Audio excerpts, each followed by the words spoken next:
Hello. In this video, we're going to talk a little bit about how branches interact with GitHub, and particularly how GitHub can host its own branches as well. We won't go into too much detail about how these work, but we're going to talk about just enough that lets you be able to work with them in an effective way. So because GitHub is able to host normal repositories, right, we upload an entire repository to GitHub, those repositories, those copies on GitHub can actually have branches as well, which they usually do, but they don't necessarily need to correspond with the branches on our local machine.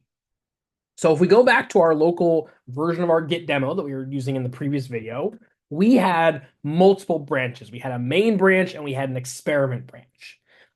The version of this repository on GitHub that we were able to see from a couple minutes ago only has a main branch. You can look and see where the branches are by clicking this drop-down button on the GitHub sort of web portal that lets you see what the repo looks like. And if we click on that, it'll list all the different branches that we have. At the moment, this commit repository only has a main branch, but it's possible for a repository to have multiple different branches, by which we mean that all those different branches, those versions of the code, right, those history changes, those different dimensions have been uploaded to GitHub for GitHub to be able to keep track of. So it's worth noting that there's a couple of different commands we can use that work with GitHub and branches. If you use git branch -a, that'll list all the branches, including ones that are on GitHub that might not be on your local machine. That's, for example, if you clone a repository that has multiple branches, you may only sort of get the main branch, but you won't see these other branches unless you sort of list them all out. Git fetch will actually let you download sort of those branches and imports them to your local repo. They're still listed as remote that need to be merged, but it sort of downloads the actual code for you to work with. And then you can merge that in together, or you just use git pull, which does a fetch and a merge. So this is a very rare command to actually use, but it's worth noting that git pull is a shortcut for doing that kind of work. Okay. More relevantly, for at least this demo we want to be able to give, is that we can upload branches to GitHub by using the git push command. So as you may recall, git push takes potentially two arguments. We can push to which remote, origin usually, and we can indicate what branch. Previously it's been main because we've only been pushing from the main branch to another branch. But we can use that to actually upload a particular branch from our local repository, from our computer, up to GitHub. So if we go to our local repository here, we can switch over to the experiment branch by using git checkout, right? We're going to switch into the experiment branch. And then from there, we can push this experiment branch up to GitHub. If I do git push origin experiment, we're going to say, let's push all the changes on the experiment branch up to GitHub. And we do that. That's a normal push. It uploads our code. If we then go to the GitHub's webpage, right, if we refresh it, you'll notice that under the main branch, nothing has happened, right? There's been no new commits in here. But when we do a dropdown, we now have an experiment branch as well. And if we click on that, we can actually see the versions of the code that's on that experiment branch. We can see that commit history. We can see when we added in the mutants from our experiment branch. We can be able to see how all these things come together. Similarly, if we add any additional changes here, right? So I also want mutants and also ocelots here because we really liked the ocelots in this branch. Why not? I can add those pieces together. Again, I can make that change. So I'm going to add and commit add ocelots experiment branch. Just so you know that we're doing that. I can then use a git push in order to be able to upload this again. If I just type git push, it will tell me it doesn't know where I wanted to upload. Like, what was I trying to do? It doesn't because Git doesn't know that this experiment branch should be related to the experiment branch on GitHub. Even though those two things have a matching name, Git isn't able to make that connection. So this is where we have to use that git push -u argument to say I want to establish tracking between these branches, between these remotes. And once we've done that, we can say, push to the origin experiment. That will then set up tracking so I can always do a git push and just push from that branch later and everything will work out fine. Or worst case, it's always not a problem to just do a git push origin experiment in order to make sure I know that I'm pushing to the experiment branch here. And of course, once I've done that, then I get my new push. It's happened 16 seconds ago, which then now has my new experimental ocelots in it. Great. So that's the basic idea of how I can then take branches that I'm working with on Git locally and push them up to GitHub. Similarly, if I'm on this branch, this experiment branch, if I do a git pull, that will download any changes from the experiment branch on GitHub, but not necessarily the main branch on GitHub, right? So the idea is that these branches correspond to one another, right? Each branch matches with its kind of counterpart on GitHub in order to make these things work together. Well, let's go back to main. Cool. So that's the basic idea of using branches. That's about as far as you need to know in order to work with branches on GitHub. Is mostly just the idea that you can push to individual branches and then you can pull from those branches as well. The other particular way that we use branches and GitHub, particularly in the sort of web development context, is we do it through using a service called GitHub Pages. So GitHub Pages is a service GitHub provides that provides web hosting for the content that's in a repository. So we can take our web page here, right, our stuff that has all of our list of rabbits and ocelots and all of our various things in it, and we can make that available as a web page for other people to see. Like not just the source code that lives, and that we can view the source code on GitHub, but actually as a rendered hosted web page. In particular, well, there's a couple of ways to set up GitHub Pages. The kind of easiest and most straightforward, and I think the best way, is that any of the content that is on a branch called GH Pages, and it has to be named this as a GitHub sort of specialized name, but any content on a GH Pages branch will be available through GitHub Pages. It will be hosted that way. So effectively, you can think of any content that is on the GH Pages branch as the published production version of your code. All right, so let's see how that works. So what it means I can do is, because I'm on the main branch, I can do a checkout for GH Pages. I can make myself a brand new branch. I'm going to use the -b argument to make myself a brand new branch and then check it out. And it'll be called GH Pages, lowercase g, lowercase h, lowercase pages with a dash in the middle. It has to be called that. If you try to call it something else, GitHub won't know that it's a specialized branch and doesn't know to make it up sort of a hosted repository. So that makes my new branch GH Pages. Now, whenever you make a new branch, it will split off from the current endpoint of your repository. Like what was the most recent change, which means my GH Pages branch here, if I look at my log, oh my gosh, type, has all of my changes in it, right? It's not that it's starting from like the initial starting commit, it's starting from when I first made that new branch, right? I branched out at this point in time. So now that I've made this new local GH Pages branch, I need to make sure I want to upload it to GitHub so that GitHub can go ahead and start hosting my content.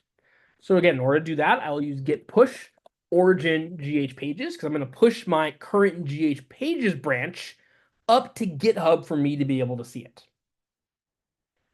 So when I push that to GitHub Pages, it makes that put together. Ignore all the stuff about pull requests here. Just don't worry about touching that. It's not relevant. Don't actually do any of that work in GitHub for this class. But again, we're pushing up to GH Pages. So if I go back to my my page here, you can now see there's now a GH Pages branch. I can click on that branch and I can see what version of the code is likely being shared and hosted. There's a little circle here because it's now currently trying to resolve that and turn it into some hosted content. We'll give it a second for that check to turn green. And once it does that, I'm going to be able to visit my page at a particular URL. And the URL looks like this. It has this format. It's https/ the username for the repository. In this case, because my username is Joel W. Ross, that's the account this repository lives under, I would be putting Joel W. Ross here. .github.io/ the name of the repo, and the name of the repo is git demo. And that will now be a link to the root directory of my browser, right, to this page. And because I'm interested now in the index.html file inside of there, I would then say go view the index.html file inside of that folder. And when I do that, I'm able to see my content, my demo page, rendered as a web page, right? It's not just source code. It's actually opened up and visible on the web for anyone in the world to see. It is now being hosted through GitHub Pages. And that's how you use GitHub Pages, right? Again, you just take your content, push it up to GitHub page, to the GH Pages branch. Now, importantly, this is really, really important. The GH Pages branch is like your production branch, right? That's the published version that anybody is able to see. which means that any changes that happen on the GH Pages branch are immediately live for the world to look at. It's production. Best practice as a software developer or any kind of software engineering is you never want to make changes in production because you might make a mistake, you might make a bug, you might make a typo, and then that's going to show up in the real world, and that's going to potentially cause all kinds of problems. So what you always want to do is you always want to make changes on the main branch and then merge those changes into GH Pages once you're happy with where they are. So in my branch here, I just pushed to GH Pages. I'm going to immediately switch back to the main branch. I never want to leave my terminal on the GitHub GH Pages branch because that's like sitting in production. It's like sitting in the spotlight where everyone can see you. Don't do that. Get out of there. We want to go back to the main branch so that where we can actually do our coding and actually do our development. Now that I'm on the main branch, I can make some changes. Like maybe I realize that there's a typo or a problem here. Maybe I decide that I realize that I put rabbits at the end, and clearly I should actually have rabbits before budgies because they should be I should have mammals before birds. I don't know.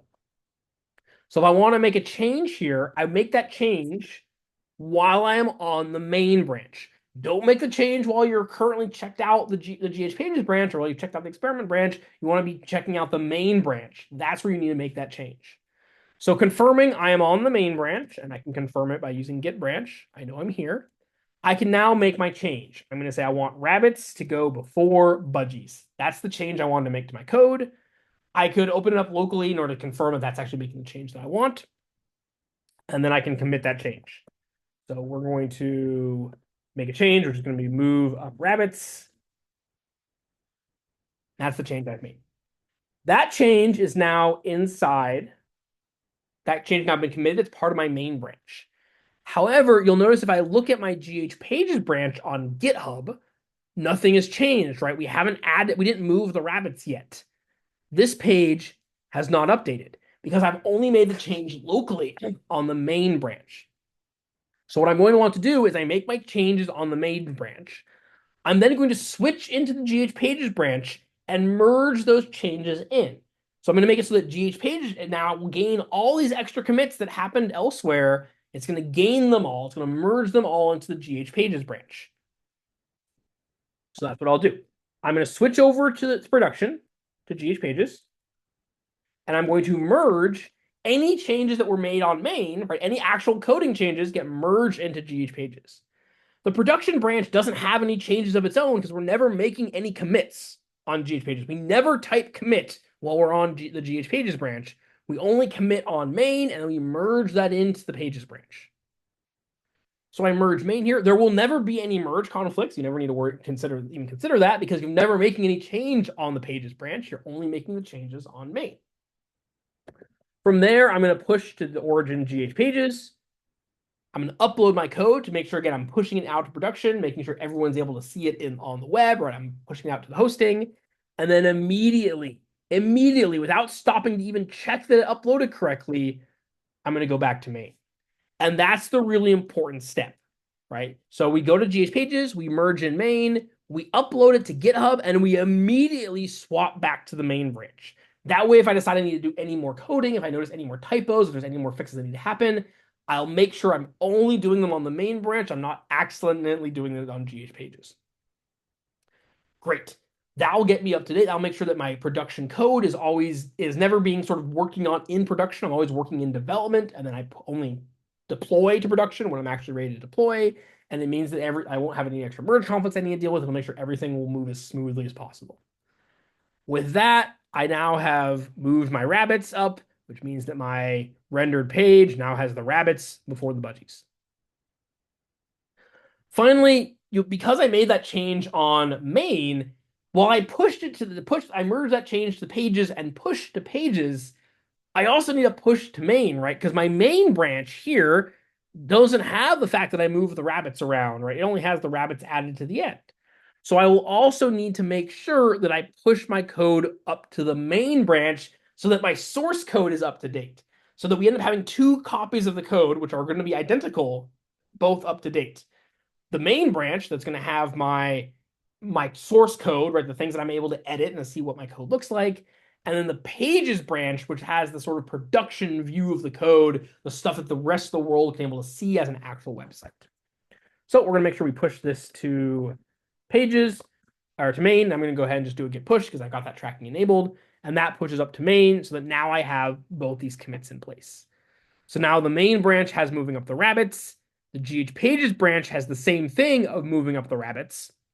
But importantly, all the coding that I've done was done on main, was done in my development branch, not on pages, GH pages, which was my production branch. And keeping those two things separate is the best strategy you can do for making sure that you're not making changes in production, which is a really bad habit, really bad process, and making sure that you're not dealing with sort of extra complexity or conflicts or merging that you have to deal with. I know it may seem a little bit like redundant, like why do I have to make a change, jump back, over to pages, go to main, make change, go to pages, merge, go back. Like why are you jumping back and forth so much? But again, it's the best way of helping distinguish between development and production in your code. Great. And that's, again, the things we need to know from GitHub and working with branches. So the important commands, remember, we can push to individual branches on GitHub and remembering to distinguish between which branch we're pushing to along the way.